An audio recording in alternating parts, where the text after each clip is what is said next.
What's going on, everybody? Basically, we have already talked about this, and I think we are on all agreement that the gloves are off. We are going after people, good or bad, and we're going to be known as Oh, telling it like it is.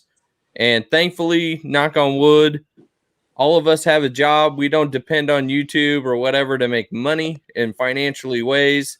And so I'm flat out just going to tell it as it is from now on, and I don't care. well, yeah. I mean, hey, yeah. We're the Defenders of Comics, so I mean, we're doing this for fun. And hey, yeah, like you said, we're gonna call it like it is, and call some people out a little bit. And hey, some of these people we're gonna call out, I still enjoy their show or whatever they present, but it's getting to the point like, okay, now, you know, you don't don't piss down my back and tell me it's raining because that's what's happening. Don't piss in a jar and call it Grandma's peach tea. That Grandma's peach tea. Ah, that's a good one. You can't be doing Nice. that. Hashtag Batman Alright. vs Superman. Good to see everyone. So, unfinished business already saying it has been a while. Yeah. But maybe the time off has reinvigorated us that we're ready to go and ready to get down to business on what we've always intended to do. I don't know That's if I've right. gotten any better looking, but you know, I'm still here nonetheless. I will say this. How do I want to say this? Like you said, there are becoming more and more people on YouTube that are always going to be one way or the other, and it's about what they have found that gets them the best views. And I'm not saying business wise that's not a good plan because I don't know how they are financially and this is helpful to them. But at the same time, man, you're just lying to yourself in the end because the only thing you're worried about in the long run is getting views and clicks. That is it. Yeah, I agree. I think and I don't want to say this about every channel, and I'm gonna give a detail later about someone that I felt really was a genuine in what their opinion of this was, and we'll talk about it. We're gonna discuss Shang-Chi a little bit and then go into just the ridiculous hyperbole on both sides, in my opinion. But you know, again, yeah, some of these shows. It's like, come on, you're denying reality by what you're continuing to spew out. It's just ridiculous. And like you have said, there's many of them that I still like. And we're going to Yeah. put ourselves honestly in a situation where we're pissing off both sides and it's probably not going to be good for us. I mean, honestly, but at the same Probably time, I not. still got to be able to look at myself in the mirror and say, that was the right No, thing to do. I'm like, hey, I like what you say today, but I may not agree with you tomorrow. I'm not going to agree with you just because it's you. Like, it's ridiculous. Yeah. All right. So you want to talk about Shang-Chi a little bit? Do you want to go to the Rotten Tomatoes? Yeah. All It's right. doing So, well. hey, yeah, Shang-Chi has, the critic views, those are always a little suspect anymore. But what you really want to pay attention to on Rotten Tomatoes is the audience score. Because we've seen how that works with Last Jedi, Masters of the Universe Revelation, and they can say they're review bombing all they want, but the audience is speaking and saying, hey, you critics liked it, but we thought it was trash. Well, looky here. 98% audience score. That's incredible. I mean, that really is good. Yeah. But I mean, I there's think, no denying it. Yeah, I think Yeah. tomato score. I mean, the tomato meter is indicative of the critics finally waking up a little bit. So I don't think that's a bad thing. Well, here's the thing about the critic score, and this is where we're going to probably sound a little, I don't know, hypocritical maybe here, but here's where the knee-jerk reaction for me might be after all this wokeism and what have you. It's like, okay, you're trying to sell me as this is the first Asian superhero, which is total bullshit. Like, there's hundreds of Asian superheroes. There's hundreds of movies of Asian cinema. They're acting like this is the first Asian movie to ever come out. It's like, or he's the first action Asian hero. Like, you have heard of Bruce Lee, correct? Jackie Chan, Jet Li, any of those ring a bell? So that is where the curmudgeons, I see their point. Like, oh, just stop with this.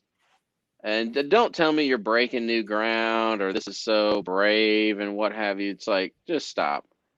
That is ridiculous. Sam's So here. I get what they're saying on that respect. And so when you see the critic reviews when they first come out, it's like, well, of course they like it.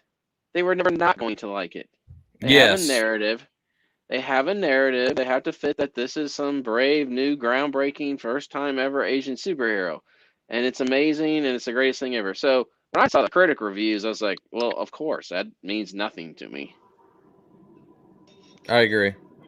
And I think, if we can be honest, I think most Marvel stuff now, no matter what it comes out like, is going to get a critic review of being pretty good. Yeah. I mean, it's just they can't seem to do any wrong per se. And there's that huge debate when DC was getting practically every movie trashed, and then everything Marvel does is golden. And neither one is true. Yeah. Well, However, I want to hear from, if people in the chat have already seen Shang-Chi. I want to hear what you all think. Do you think a 98% score from Rotten Tomatoes is pretty good on the audience score? I mean, there's over 5,000 verified votes, so that's probably over 10. And you can't really argue that. Yeah, I mean, and I think even some of the highest reviewed, I don't know, it might be the highest audience score on a Marvel movie. I guess we could always check, like, see what Infinity War, Endgame, some of those were at. But I mean, this is an elite club as far as your audience score goes. And I'll just segue quickly to my opinion of the movie, and I loved it. I mean, I like this character though quite a bit, and I have the entire omnibus collection of Shang-Chi. So I was excited for this movie, but I will admit that the trailers were ho hum. I wasn't overly excited about the trailers. But then you start hearing reviews that it's really, really great. You take it with a grain of salt, but then there's a few reviewers that say, wow, this was really good. Okay, well, maybe I'm starting to get excited. Boom, I go watch the movie, and I'm like, wow, that was something else. That was something new, different, things I hadn't seen in the Marvel Universe before.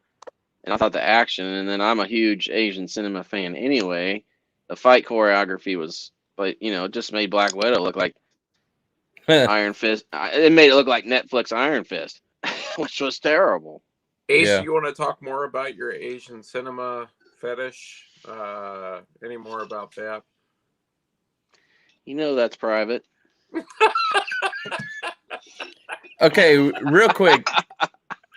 Sam brings up a good point. And this is my question on, okay, doing what I do for a living, I'm always trying to compare things. So apples to apples. When I see on here a 98% audience score, so in your opinion, what is the top MCU movie that was made? You mean for scores or just what we? No, in your opinion, what do you think was the top one made? Oh gosh, I'd say Infinity War Infinity War, Endgame. Yeah, I'd say those two, and then I mean for Solo, I think Winter Soldier is still my gold standard. But man, they hit a grand slam with Infinity War Endgame, in my opinion, as a whole. Okay, so this is what bothers me is what I do for a living. I think almost everybody you talk to, the majority are going to have one of those two at the top. And if it is only scored 91% and an 85%, how can Shang-Chi be a 98%? In my opinion. And Yeah, that's what I'm trying to compare. The only thing you can say is, I mean, the 98 is like, that is really high, almost suspiciously high. But you are looking at Endgame, Infinity War. People have 10 years of anticipation built up, certain story things they want to see happen, certain characters that may not be certain favorite characters of theirs that maybe were awesome in it or didn't meet expectations. All these things that people were expecting and wanting to see, and sometimes if you don't get that, it sours your opinion. You have Shang-Chi, who's totally new to 90% or greater of the audience, never heard of him. It's like all fresh. Like, I don't have any expectations other than hopefully it's good. True. And Okay. so Good point. that makes it maybe a little easier to hit that number than say Endgame and Infinity War, but I don't know. So, Ref, are you in agreement that it's at least, a 90 score? I mean, which would be an A minus at least? I think to the average Joe, yes. I think anything above 90 is perfect. Now, somewhat. You tell me when I can talk about my disagreements with the film. Now. Okay. You're wrong. Go. We'll start with that caveat. I'm wrong. But this was a great movie. It was a wonderful movie, and it had such great flair, such great action, such great character development. But Shang-Chi was the wrong character. Ace and I even talked about this, and you can deny it all you want, Ace, but I'm going to call you out, bro. Deny. This was Iron Fist. This was definitely Iron Fist. Oh, yeah, the we movie. did. I'll let you talk. Sorry, you're right. We did talk about it. Go ahead. This was Iron Fist. This was an Iron Fist movie, and it was perfectly set up like an Iron Fist movie, and some sort of, when I think of Iron Fist, and I know why they didn't go with Iron Fist, because he's a white Caucasian, very rich. He's not one that's going to get a lot of toot toots in the world these days, and so I understand that. So The Netflix show didn't help either. No, it didn't. But again, the flair with the the alternate universe, Eric, and the different characters, and just the China lore, or the Asian lore of it all. I mean, it just fits a Iron Fist movie. So, to me, I was one of the first comics that I was encouraged to read was Iron Fist by Matt Fraction. This was way back. I say way back, but it was 2010. And it was amazing. It got me excited about not only the Asian lore, but it also got me excited about different types of villains. That tournament style that Matt Fraction used in his whole run was just phenomenal, and it would have been quite amazing to see on the big screen. So that's really my only pullback. I wish that they would have used such a great character, and they could have brought Iron Fist and Shang-Chi together, in my opinion. They could have made an Iron Fist, and Shang-Chi could have been a very good supporting character. But that's the only I know I might get shot, and I'm sorry, Ace, if I don't think I'm disappointed. See that? The Animadium. It's coming for you. It's coming for you. I deserve it. I hate being the negative Nancy, the referee to our game, throwing these penalty flags, but Oh, that's boring. So that's just kind of my flair on it. Now, before you all say anything else, Sam says his two biggest problems were the 10 rings of power and a Hulk gets nerfed. oh, yeah, yeah. Okay. Let me just preface this and say this real quick. The movie's like a 10 for me because I think for me, I haven't had a movie in a while that I've thought about when I left the theater, and I didn't end up seeing Suicide Squad in the theater. I think I would have had I actually seen it in the theater, but I was at HBO Max. But anyway, Black Widow was fine. Birds of Prey, didn't like that. Bloodshot was crap. I think over the COVID era, there's really been nothing that's excited me, or when I left the theater, I was like, man, I really want to see that again. This is the first movie I want to see that again. So there was way, way, way more for me to enjoy than not enjoy. However, I will agree with Ref. Um, as a Shang-Chi fan, there was a lot about him that was changed. We lost a lot of, in the old days, he's just a guy that's really good at martial arts. He doesn't have any 10 rings or anything like that. And he ends up working with the British government. And it's mostly an Enter the Dragon movie meets James Bond, because he works with Black Jack Tar and Clive Reston and these guys in the series, and they do a lot of spy stuff. And again, it's very much James Bond meets Enter the Dragon. So that part of the character was lost to a pretty great degree. And then Ref is right. They took elements of what the mystical side of things, with especially, I mean, it felt like that city, and we won't spoil it for everyone, but was kind of like, hey, here's Kunlun. So we're not going to call it Kunlun. So there were definite elements of Iron Fist that were co-opted for the movie.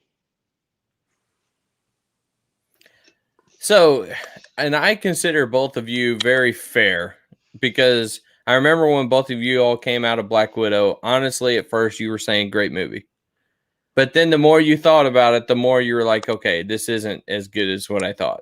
Yeah. Now, I'm not hearing that at all on what you're saying on now. But what I am so confused about, and we're going to sort of jump into this. I don't want to jump into this gigantically yet, because I know we got more to talk about. One of my favorite guys is Nerderotic. I listen to a lot of his stuff. But man, he hates everything right now. He does. I like Gary too. I really enjoy listening to him, but oh my gosh, he's the curmudgeon, man. It's like, come on. I mean, something has to be good, right? I mean, what, like, I don't consider you all saying it's good and 98% score to where all of a sudden everybody's wrong, but he's right on it. It sucks. So what do you think Neurotic was expecting with this movie coming out? I think that's where we need to especially because he's not alone in this whole debate about Shang-Chi being subpar, mediocre, even under par.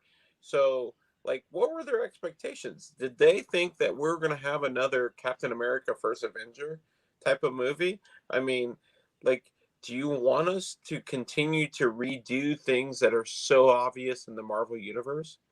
We've got, what, close to 10 years? Well, it's over 10 years of Marvel movies, right? Yeah. Right. I mean, what 13 almost.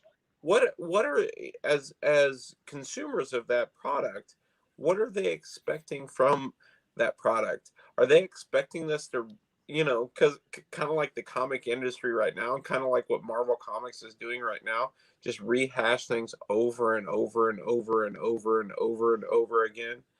I mean, that's Yeah. that's where I think maybe my frustration with those type of reviewers is. I mean, we have to kind of see a different flair to it. I am so happy that they took a Shang-Chi and they tried. And you know, even like the Eternals, it may suck, but I'm pretty excited about it just for something different. But here's what I'm saying. People like, and man, it pains me to say this because I do like Gary. They are getting to where they have already decided what they're going to say before Right. they even watch the movie. They're already saying it's horrible because that's what their stick is now. That's what the views they get. That's the clicks they get. The more they have figured out, the more way on this side they are, they're going to get either hate or they're going to get love because, and that's just going to get them views. And I just want someone to just flat out be an honest opinion. And right now, there's not very many of those. No, I'll tell you, you're absolutely right. It's like they were already writing the narrative weeks before the movie came out, and they're like, well, the tracking wasn't very good, and it wasn't. It was like 45 to 55 million opening. I don't know if that was for the 3 or the 4 day, but regardless, it wasn't great for a Marvel movie. And but instead of waiting to see like, well, hey, you know, it's not tracking great, but we'll see what happens. No, they were like flop, massive fail, losing millions. You know, these dumbass headlines that they put out there. And I get it. It's clickbaity and you click on it. Uh, but that's what they were doing. And then you ask yourself, well, why are they doing that? Here's why they're doing it. And I sort of understand because I felt like Ethan Van Sciver's I don't know if it was yesterday, I think it was stream. It's like a 4 hour stream, and I just happened to hear this part of him talking about it. It's like he isn't supporting Shang-Chi, and he heard it was good. But he's just letting you know he's not going to tear the movie down because he's not going to watch it, and he's making a moral stand against Disney. He hates, well, but he thinks Disney is no good, and I think there's a lot of truth to that. What they did to oh my gosh, Gina Carano, he can't stand it. And because he was canceled and she was canceled, he relates to that. And so he's taking a stand against this wicked corporation, which that's probably accurate. And he's not going to support Shang-Chi. But he's also not going to go out there and say, oh, hey, it's a stupid movie. It was terrible. It's a flop. You know, it's the biggest crap ever. It's like, he goes, hey, I heard it was good, but I'm not going to see it. And I Yeah. appreciate that. Instead That's of a whole different thing. Whole right, different. Entirely. We got two But people that saying some stuff, so I want to get this in. Sam says hate is selling across the board. It's not like old days when you had to wait a month or two and then knew something sucked. It's just a whole different, it's a marketing scheme is all it is. Yeah. And then John Fairclough, so I'm glad he's in here. I hope I said his name right. For one, they love drama. Drama sells. Comic Division is my boy. Bit of a silly boy from jumping into the hate. But hey, I took out EVS as well. Don't need my followers. Yeah, I mean, it's just the hate is what is selling. Yeah. So, and it's like at that point, I'm like, with Gary and the heel, you know, heel, what's his name? Heel versus babyface. It's Az. And some of the Az, thank you. You know, I was thinking some of those guys would be a little more honest. And sometimes I will say this, sometimes they are. You know, they do praise Superman and Lois. Yeah. But very brief. It's like a brief thing, and then they go right into something else. Yeah. I do think that Az and Gary thought Suicide Squad was pretty good. Mm-hmm. It was fun. Yeah. And it was fun. and here's where they get disingenuous. It's just like they are not going to praise Disney, for anything. And so because this movie had spun the whole Asian agenda thing, it was Disney. They assume it's going to be woke, so we're going to tear it down and we're going to hit that narrative and we're going to hate and get clicks. Mm-hmm. And they thought they could get away with it because the tracking was so low. Well, tracking after COVID just is all over the place. It's hard to predict. And so when this thing overperformed to the degree that it did, it was like, oh wow. I mean, we got some massive egg on our face. I mean, and some of the guys addressed it and some of them just glossed over it. And I'm going to tell you, the worst one, the absolute worst one, unsubscribed. I don't give a crap about him at all anymore. And I won't watch anything from him. Oh, it's Doomcock. I won't. He is pathetic. He got on a little run there with Star Wars and all the Gina Carano stuff. And I mean, all he did is keep going down the same path that you do it better than I do. I have an unqualified I have a source. I've got an unidentified source from my child's playground in the first grade who is telling us that Kathleen Kennedy is out. Take this with a grain of salt. With a massive cowlick. So does this come down to lack of humility? Can someone be wrong? Because we could have come out there and said, because I almost had the feeling that Shang-Chi was not going to. It's beer 30, by the way. The thing. It's clobbering time. It's clobbering. Oh, I got it. Oh man, that's great. Yeah, man. Good job, Coach. You got her. I just thought about beer. But it's 420. I don't know. It's not weed times. I don't like weed. Yeah. I don't even know what I was saying. You're welcome. Thank you. See what happened thing. Speaking of thing, what did you all think about John Cena saying that he wants to be the Thing? It'd be perfect. It ain't gonna happen. It isn't gonna happen, but it would be good. That would be I could see it. He could be Peacemaker and nothing else, and I'd be cool with that. He was really good at Peacemaker, better than I thought. Yeah, I'm excited as hell for that series. He's one of my favorite action figures in my office now. So nice, nice. Oh. Okay, we're gonna go. I want to go the exact opposite though. As bad as what Doomcock is, and I'm not gonna put Gary in Doomcock's spot because that's not fair. And they're all buddies. Yeah, they're all buddies too. But he isn't to that extent. No, I think the other side that is bad. The other side, Grace. Grace gets paid a shitload of money, and all she does is kiss ass on all of her reviews. She even gave He-Man a top review. Of course. I haven't seen her give anything a negative or bad review ever. Yeah, I mean it's always just pro this. Boy. Oh my gosh, my wife hates her. Well, that's a strong word, but she's like, "Oh, would you turn that off? She's awful. Her voice is so annoying." Like, yeah, it is. It's pretty bad. I'm just being honest. It's amazing. Oh, she's got the worst hot takes too. It's just like, what planet are you living on? What are you even talking about?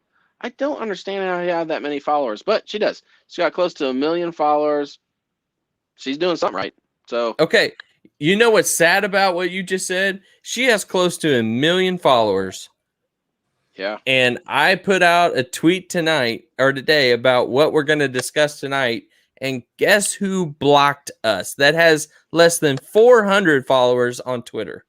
I'm telling you, man. She will block your ass so fast your head will spin.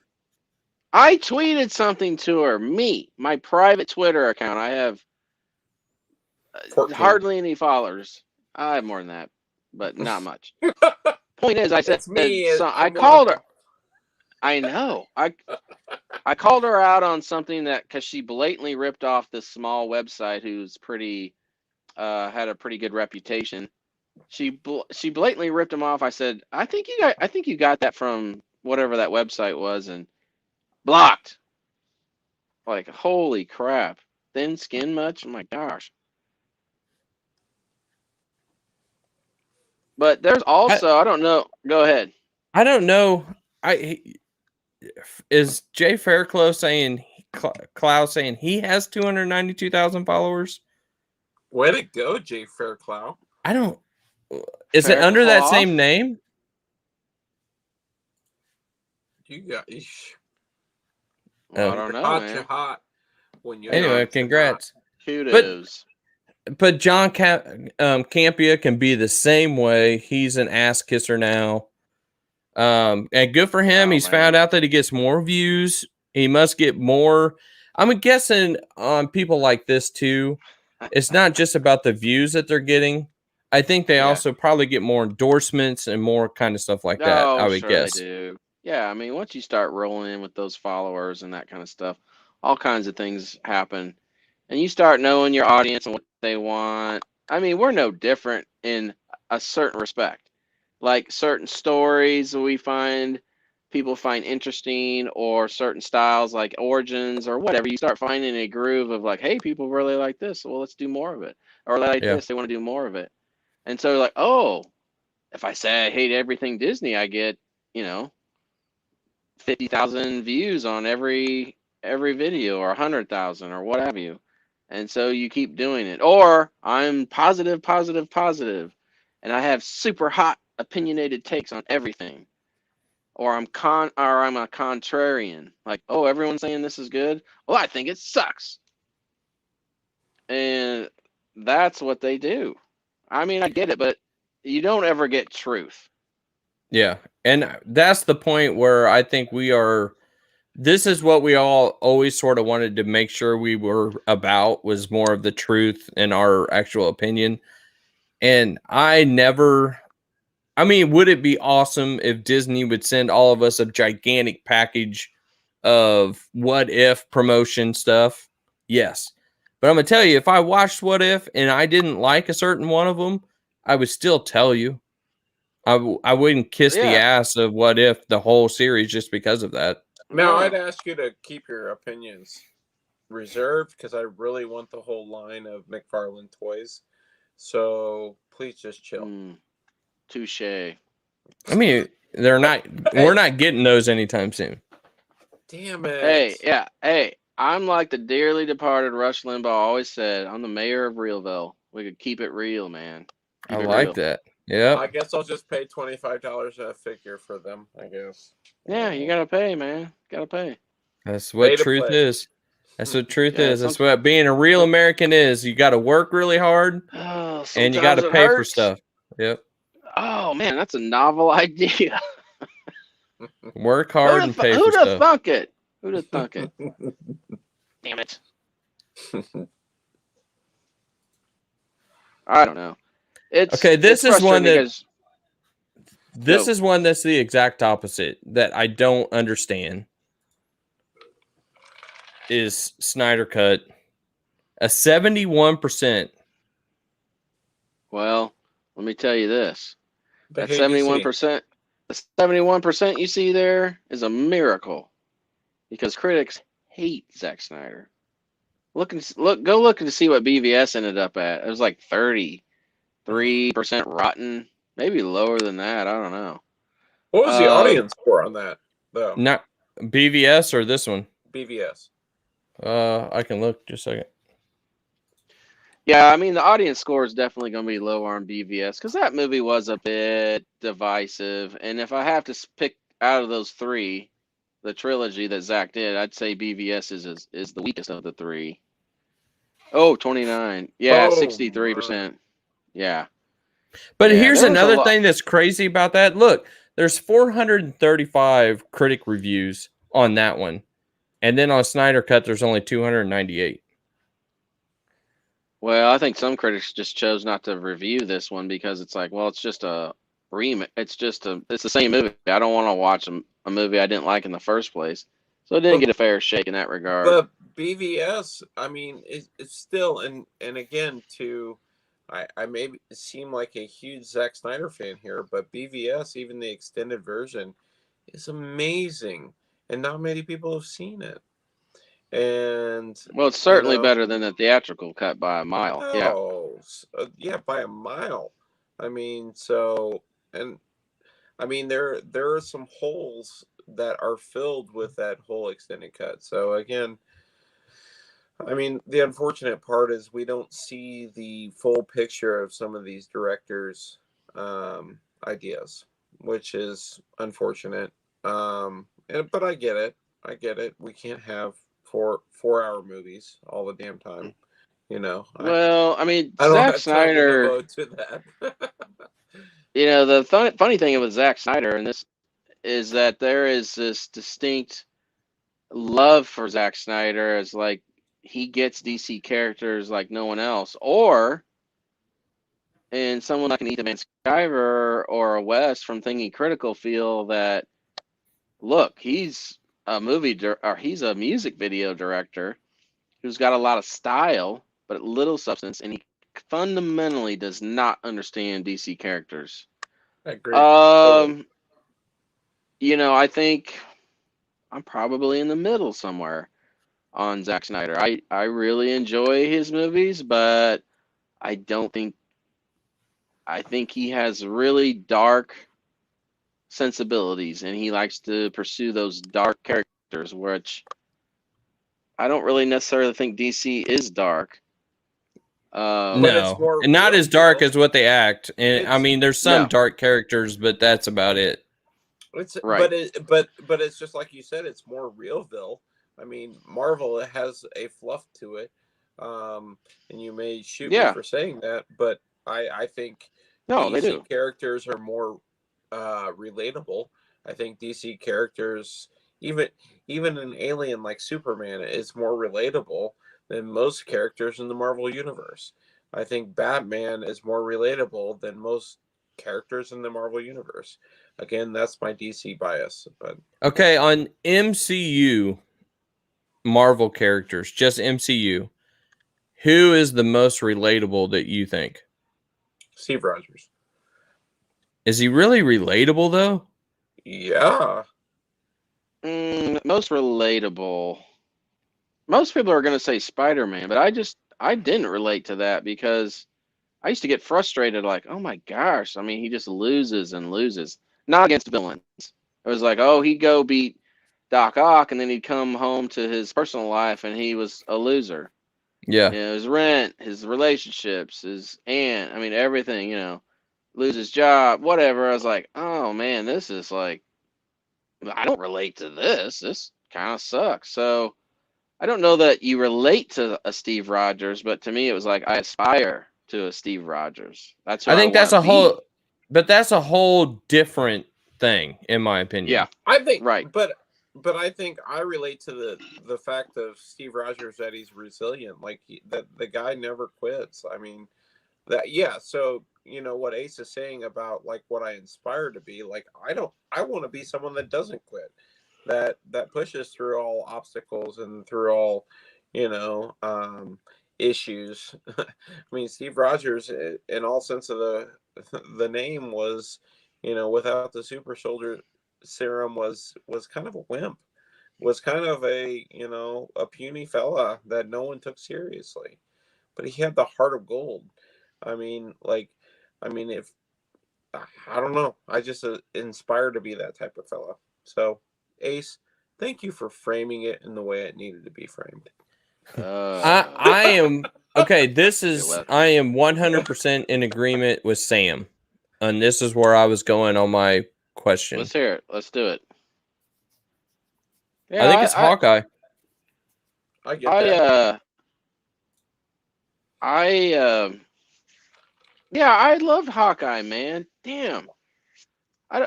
Relatable, yeah. I guess you could he was your everyman guy in the Avengers, let's be honest. Well, not really. And Sam will probably back me up on this. Not the Hawkeye we grew up with. I mean, No, I'm saying in the MCU. oh, okay, yeah. Yeah, I mean, but you're the everyman character. You're the guy who shoots bow and arrows, and meanwhile, you're with Thor, who's a god, and you've got a super soldier and a Hulk, and so yeah, I mean, you're kind of like, I relate to that. Yeah, if you're gonna go the MCU version, you got a family. A lot of us can relate to that. Or even the comic version pre MCU, he was kind of the young cocky guy, but always felt like the underdog and was trying to overcompensate to hang with the big dogs. So I mean, yeah, Hawkeye was always a relatable character. He had that human element to him too. I Yeah, mean, he had the wife, the daughter, the just a strong desire to be a good dad, yeah, And I think anybody can attest to that. And he always was that loyal friend at the end too. I mean, it killed him that Natasha did what she did. He did not want that to happen. Heck no. yeah. Unfinished See, business is asking about if we're having a hard time hearing Ref, and Ref is coming through just fine on my end. I have a Yeah, really loud voice, so if you can't hear me, then your speaker on your device is broken. So it's faulty. It's failure. It's your human failure. you have failed.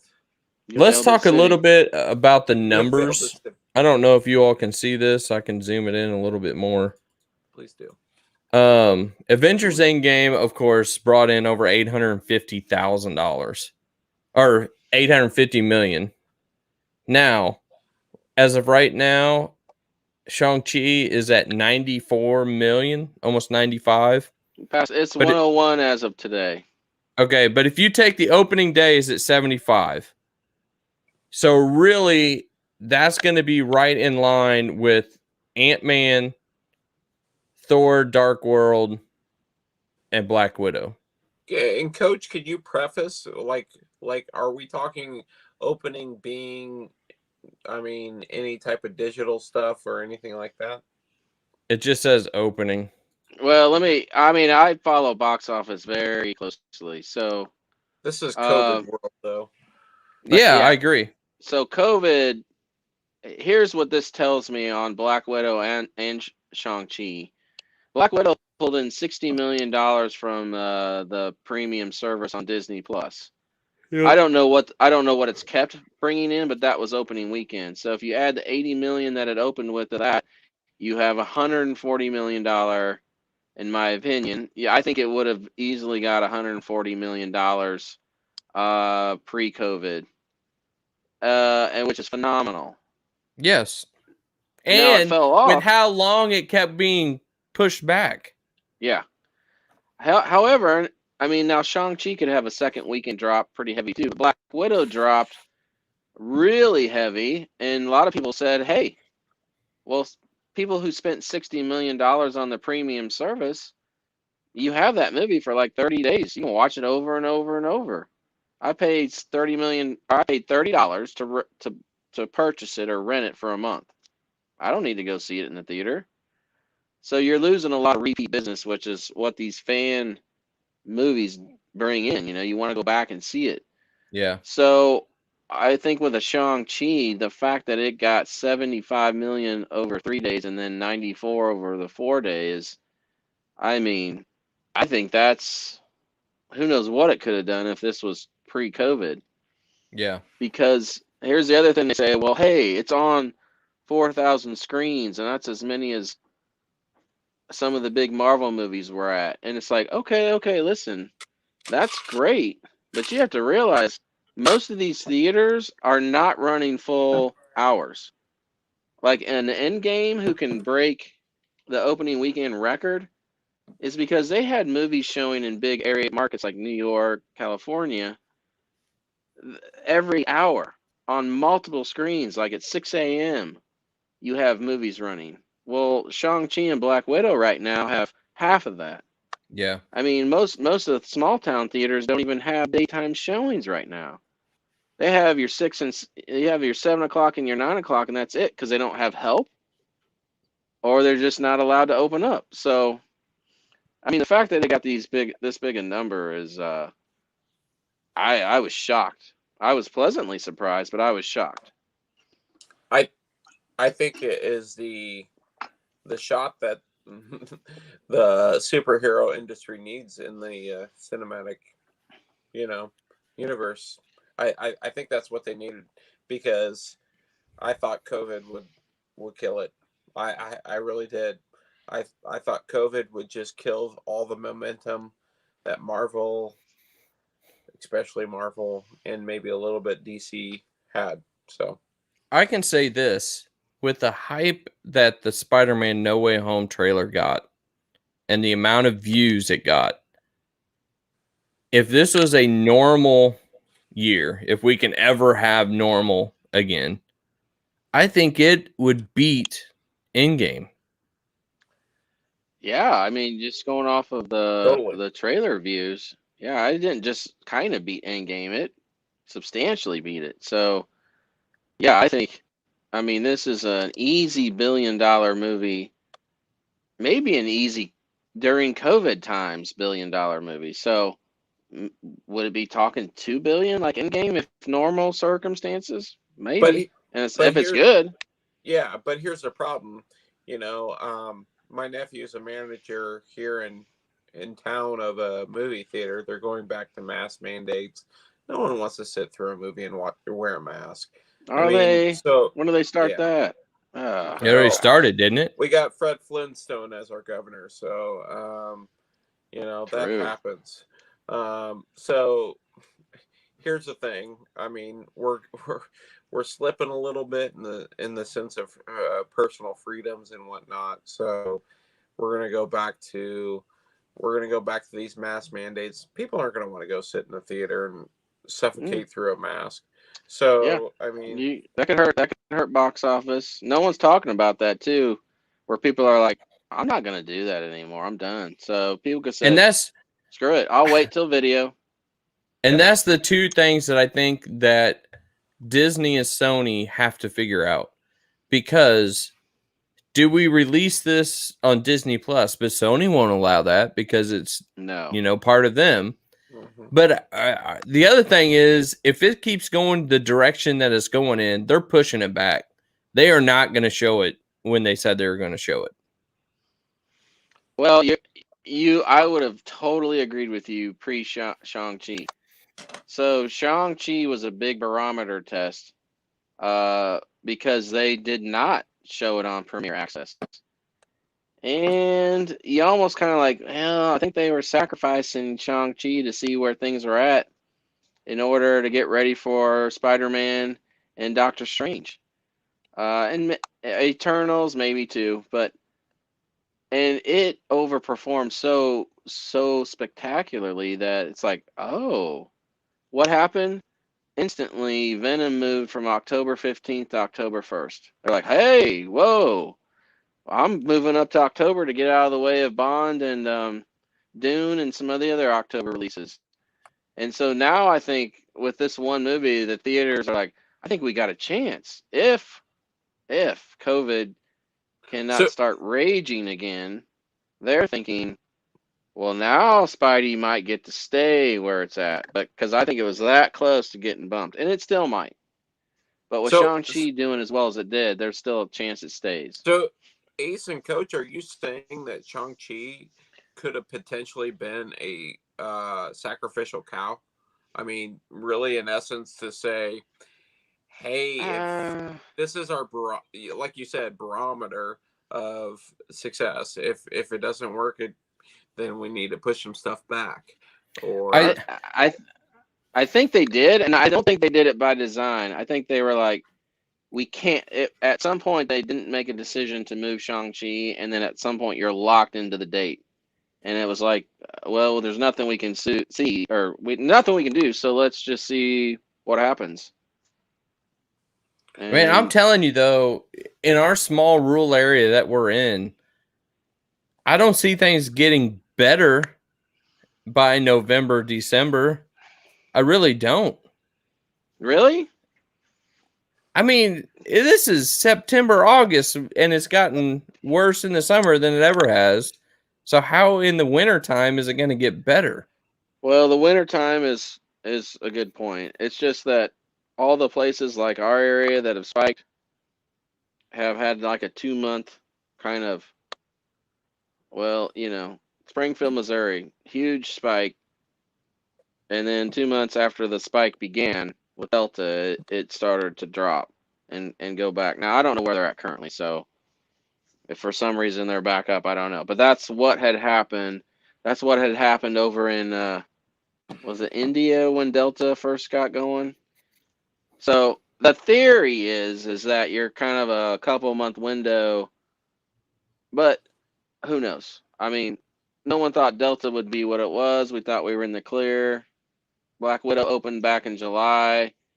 That was kind of like, oh my gosh, she got 80 million.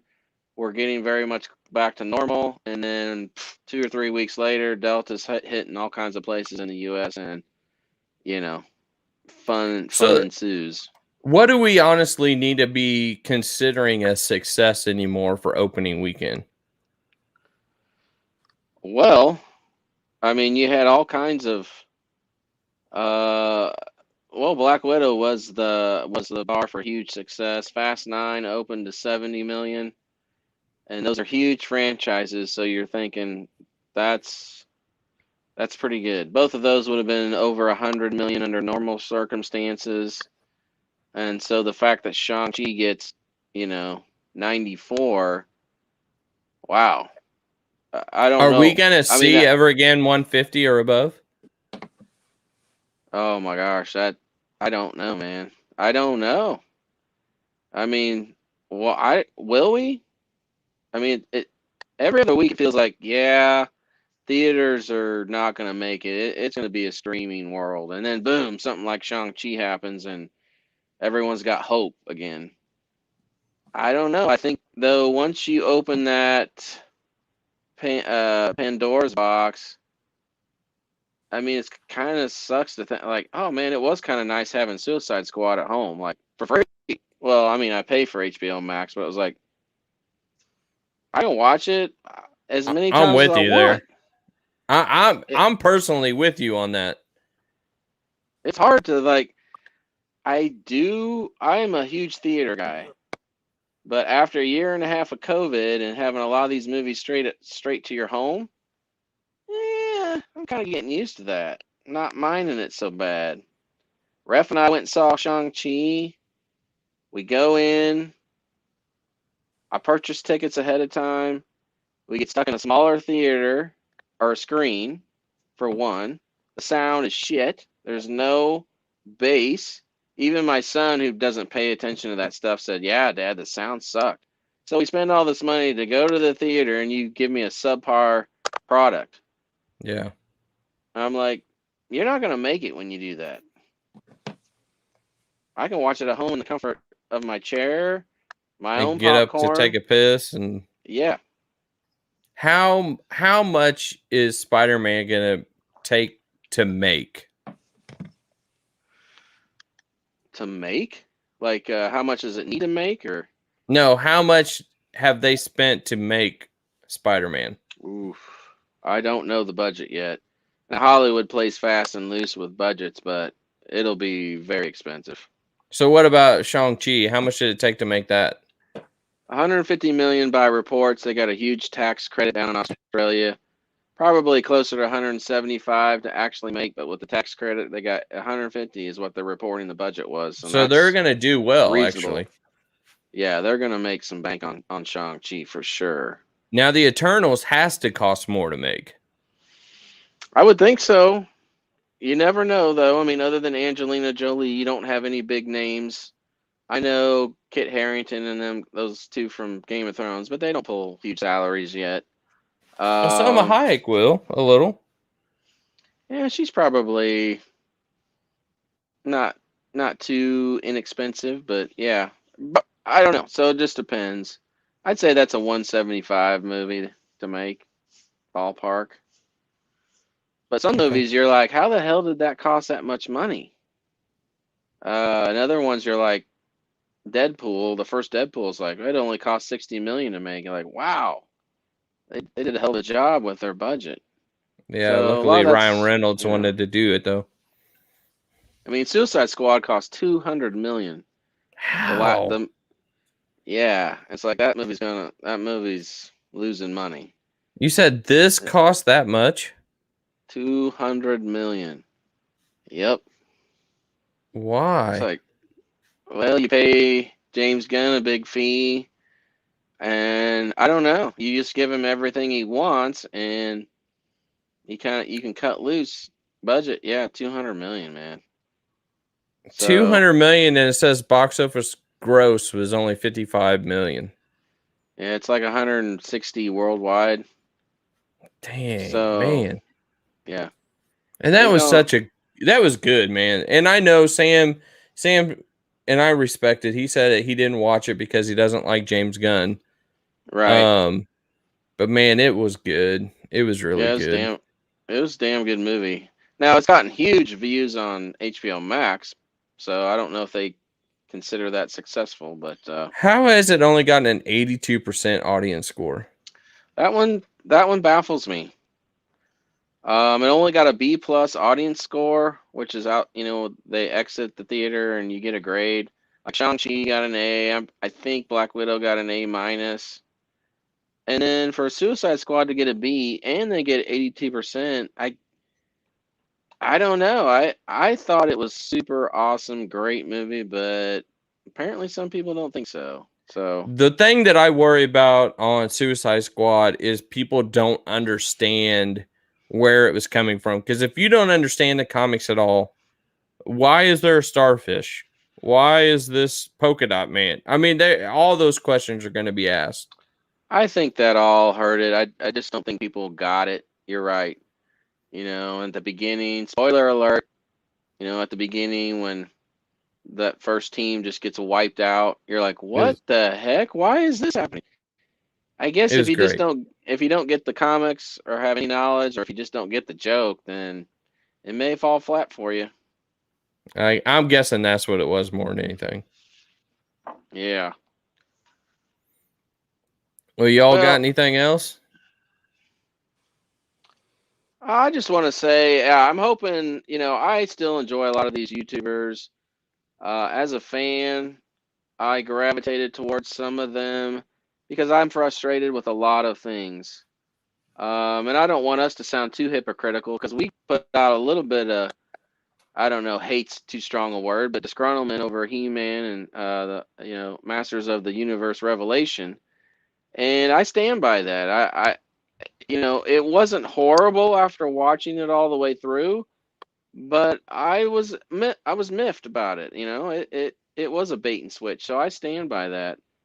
But conversely, I'm not gonna call Shang-Chi shit when I think it was freaking awesome. Right. So it's like if I like it, I like it, and I want to have quality stuff out there. Like let's praise the stuff that's actually decent instead of What just do you? hating and hating and hating.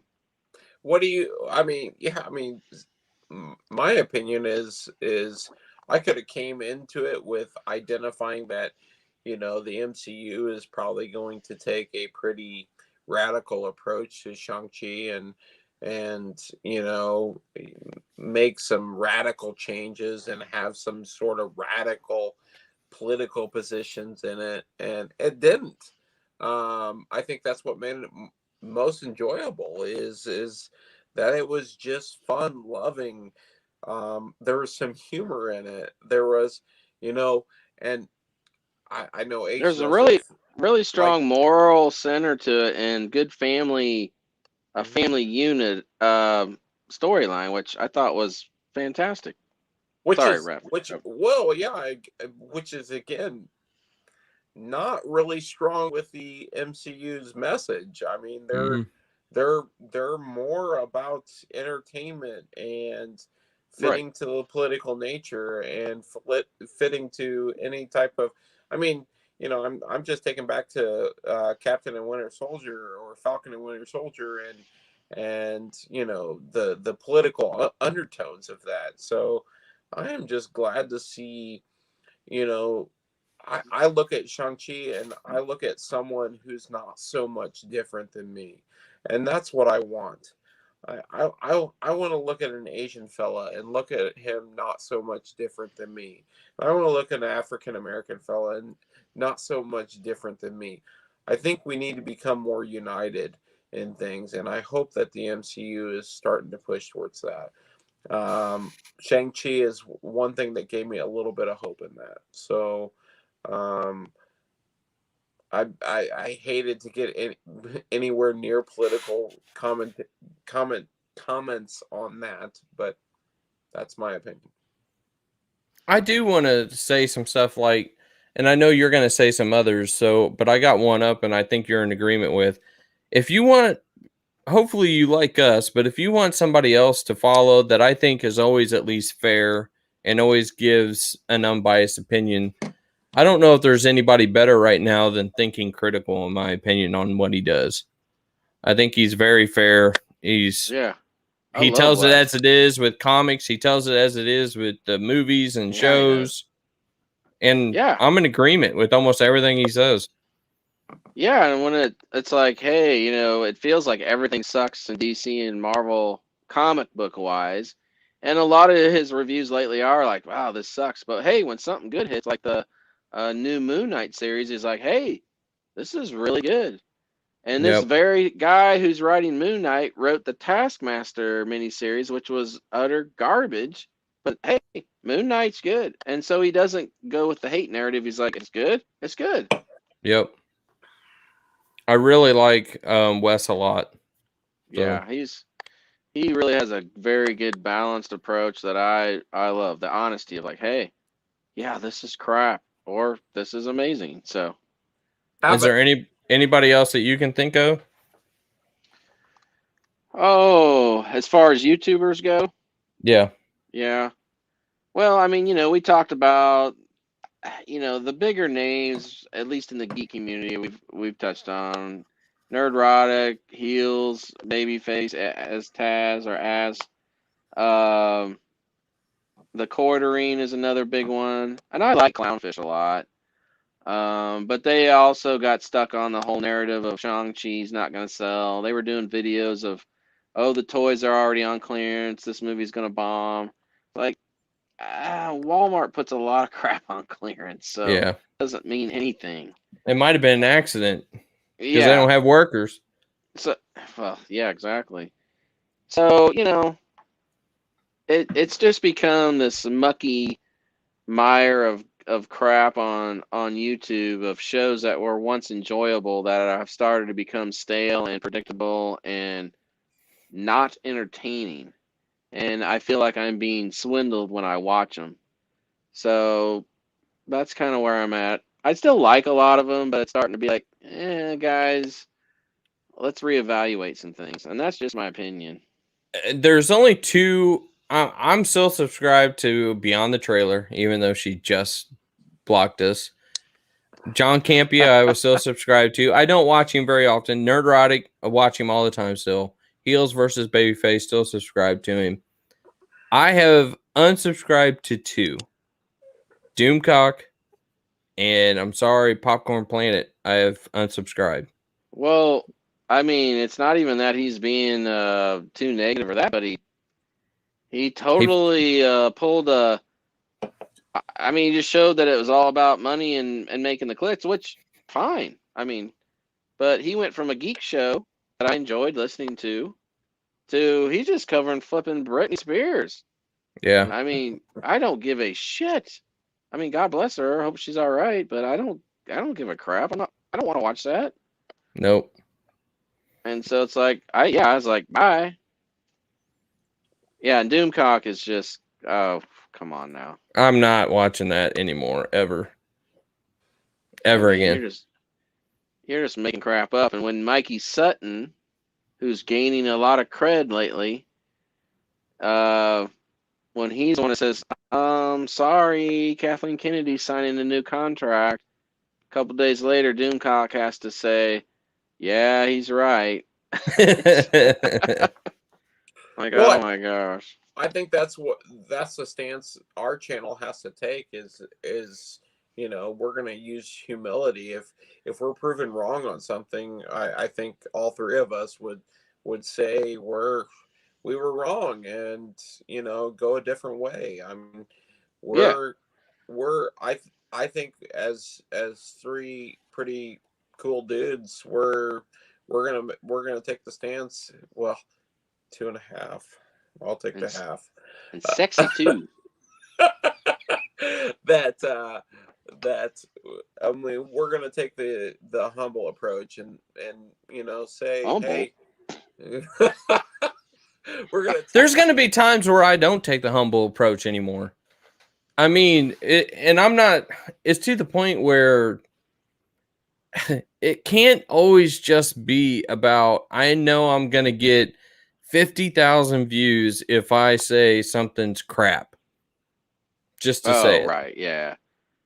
I can't do it. I won't do it. It's not fun for me to be like, I can't say like, oh, Shang-Chi was a garbage woke movie when I freaking loved it. Like, I'm Yeah. not going to do that. And it wasn't woke. I mean, like, No, it wasn't at all. No. I mean, because that's what we're anticipating. Eternals, anticipating that. Spider-Man, anticipating that. There's gonna be elements of that. And if it's not right, guess what? I'll retract it. Just look at this, and I do like Gary a lot. But look at his last ones. I do like Gary. Attack, consume, flop. Flop. What? Oh man, review, flop, failure, Waste. meltdown, waste. I mean, I know. I do. I love Gary. I really just like his voice and listening to him talk. But dang, yeah, it's just like, oh my gosh, he's like the comic book guy from The Simpsons, just curmudgeon all the time. And you're like, come on, man. Like, that was good. That was really good. Well, hey, it's like I want to say one thing about Black Widow is to compare it. Like, I was very upset about Taskmaster, which we know, but I want to be fair and say let's pretend for a moment that Taskmaster was indeed a man, Tony Masters, that it was the real Taskmaster. I would still think that movie was mediocre. Yeah. Because the action, the story beats, Yelena was amazing, but a lot of it just fell flat. Like, again, that end battle with Black Widow and Taskmaster was a joke, and then the fight with Red Guardian and Taskmaster was a joke. That was even worse. So again, let's pretend Taskmaster was how I wanted him represented. The movie was still mediocre. It really was, in my opinion. That's my honest opinion. And in my honest opinion, a Black Widow movie, Yelena cannot be the strongest character in the movie. Yeah. It's called Black Widow. Right. But she's pretty. Oh, well, I take it back, yeah. And they're both pretty, and guess what? Black Widow is a Scarlet. It's true. Touche. It's true. Which we don't have any of those. But Yelena has a strong Russian accent. Yeah, I like Yelena was my favorite going out of there, like by far. Mm-hmm. And it shouldn't have been that way. After you give it a little time, for me, Black Widow's not the worst Marvel movie, but it's bottom 3 for me, easy now. And I hate to say that because I really like Scarlett Johansson and the character, so I'm disappointed. I watched it again the other night, and I struggled to get through it. I'm not gonna lie. Yeah, it's although I want to say this, and this is just my opinion. I don't know what Ref feels. Coach, I've always said Iron Man 3 was really maybe my least favorite Marvel movie. And after Shang-Chi, it has jumped considerably. It's totally been redeemed. Because of the Mandalorian? Or the Mandalorian. The Mandarin? Yeah. I mean, that whole thing was like, made me like, okay, this is much more enjoyable now. So I'll leave it at that. Okay. but they took the Thor 3, was it 3? Underworld? No. What you What talking about, was Willis? Ragnarok. what Ragnarok. Ragnarok? And they made it too freaking humorous. Like, Get I out, mean, ref. Hey, cook him off. Get him out of here. I talk about this. You're muted. He muted me. But sometimes Marvel just throws humor in there to throw humor. It's like, okay, I get you. And the Mandarin was pretty humorous at times, but like, okay, they're doing a little much with it. And by the I just way, felt unfinished business saying you're disrespecting Iron Man. You didn't hear the whole thing before you started typing that. Right Yeah, on, like, mic drop. yeah. So for me, when I was at home, I ended up watching I've weirdly watched the 3 Iron Man movies like twice, and after watching Shang-Chi, I'm like, man, I've really grown to now really like Iron Man 3. And let me just piggyback on something Ref says. He and I do disagree on Ragnarok. I absolutely love it, and I love the humor in it. He did feel it was too much, and I respect that. But I do agree with. I am worried, and I've said this on a previous stream. Mm-hmm. My prediction, guys, is Thor: Love and Thunder will be Batman and Robin level ridiculous, because Ragnarok was silly, but it worked for a lot of people. Just like Batman Forever with Val Kilmer was a total departure from Batman Returns, was well received, a little bit hokey. Some people thought it was a little too jokey, but overall liked it. And WB doubled down and went stupider and stupider, and we got Batman Dumber and Robin. and dumber. I think Thor: Love and Thunder is going to be like beyond ridiculous, and we're going to walk out of that like that's the new Batman and Robin. I hope I'm wrong though. Hey man, Hey this man, is me. hey man, Hey man, hey man. this is me. The thing about Thor Meek's kid. Ragnarok, and I will agree with you, Ace, that I actually did enjoy it and could stay with it even with this goofy parts.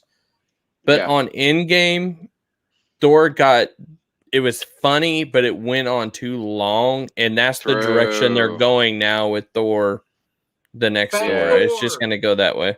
Oh, Yeah, that joke, that was probably the one stain on Endgame. Well, Professor Hulk was weak too, but Oh, Fat Thor got a little like the joke's over, guys. Like it was funny, but it's going on a little too long here. yep. I agree. you've got a badass actor in Chris Hemsworth. Like, I mean, come on, guys. Like, Thor is. I mean, I think Thor was amazing before the movies, but I mean, Chris Hemsworth has made Thor amazing. Oh yeah. I think you're okay. I'm going to play devil's advocate. I think you're right. I think Chris is a great actor, but I think some of the comedic part is also Chris's fault.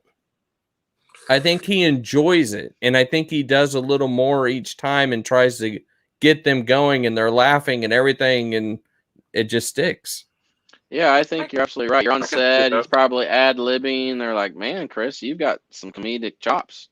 It's Mhm. funny as hell. Now that's part of the Thor character on screen. We don't have the Lord of the Rings epic more drama that Kevin Branagh did in the first Thor. You know, go watch the first Thor and watch, Thor Ragnarok, Ragnarok. and you're like, is this the same character? I don't Exactly. think it is. Yep. So, but I do love Chris Hemsworth as Thor though, and that Oh, scene I in Infinity agree. War. That scene in Infinity War where he gets the axe and comes in and kind of turns the tide of the battle. Like, if you're a Thor fan, That's that it. is badass. And it is disappointing Mhm. that, we went from that to Fat Thor. Mm-hmm. All right. Well, that's all I Touche. got. You will get honest truth from us, even if you don't like it. If I'm a liar, you cut me right now. You take this hair and you just, you give me that enema you always wanted to do. Shove it. Sharp enema. Might All hurt right. a little bit, but we're gonna do it Arkansas style around here. That might be that could go a whole different direction. Yeah. Ooh, this is PG, wasn't it? Was PG here? Yeah. All right. PG We're again. out. Peace. See you. Hey, peace out.